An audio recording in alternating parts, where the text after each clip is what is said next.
Hi, everyone. I'm Jackson Kennedy, and this is tonight's sports.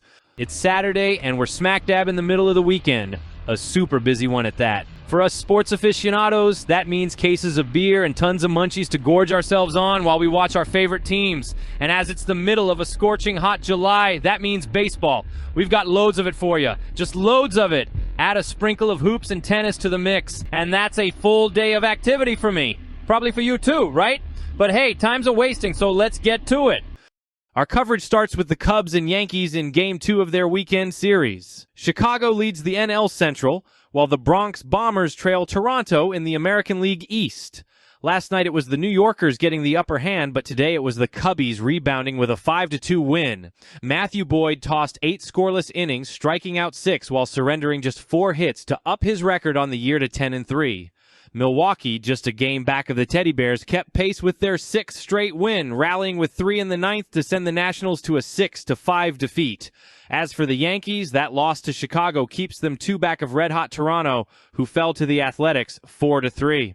And third-place Boston, 1-zip winners over the Devil Rays, thanks to Garrett Crotchett's sterling complete game shutout, did gain a game on both the Pinstripes and the Jays, and now sit 2 back of New York and 4 back of Toronto. It also pushes the Sox a game and a half ahead of the Rays. Were you able to keep track of all that? I hope so. Now, the good news for Tampa Bay, despite their loss, is that they're only a half game off the pace of the final AL wildcard behind Seattle, who throttled Detroit today, only the best team in the majors at the moment, 15-7. But meh, the Tigers aren't worried about anything. They have a very comfortable 11.5 game lead over second-place Minnesota in the Central, who smacked around the hapless Pirates 12-4. It was the 8th straight loss for the Bucks. And what of those Mariners? Well, that wild card race is their good news too. That's because they're a 6-game stretch behind West Division frontrunner Houston, who were 5-4 winners over Texas in 11 innings. Back in the National League, New York's other team, the Mets, jumped ahead of the Phillies in the East by a half game with a 3-1 win over the Royals. It was their second in a row against KC, while Philly blew a lead against San Diego and lost 5-4. Jackson Merrill swatted 2 homers in that one, which he hopes will end a slump he's been struggling through. The Padres needed that win as well, as they trail the West-leading Dodgers by 4.5. Los Angeles had been on a 7-game skid entering today's action, but Shohei Ohtani started and pitched 3 near-perfect innings, and that spurred the Dodgers to a narrow 2-1 victory over the Giants.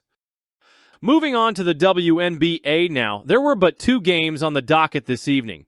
Ariel Atkins dropped 27 points to help the Chicago Sky Top League best Minnesota 87-81, and the Las Vegas Aces got 34 points from Asia Wilson and 30 from Jackie Young, who also scored the last 10 points of the game for Vegas, as they edged the Golden State Valkyries 104-102. That win moves the Aces to within a half game of Golden State for 4th in the Western Division. Which brings us to our coveted all-star stud performance for the day. And despite the plethora of outstanding efforts on the diamond and basketball courts throughout the country, we're heading across the pond to England, where Iga Świątek from Poland annihilated American Amanda Anisimova in the women's finals at Wimbledon. 6-love to capture her first tournament win and her 6th Grand Slam title. Yeah, we know it's not pitching a complete game shutout or smacking a slammer in the bottom of the 9th to win a game against a tough division foe. But if you're bitch slapping your opponent something fierce in one of, if not the most prestigious tennis championship in all of the world, then you're going to be, as Iga Świątek is for us, our ass of the night.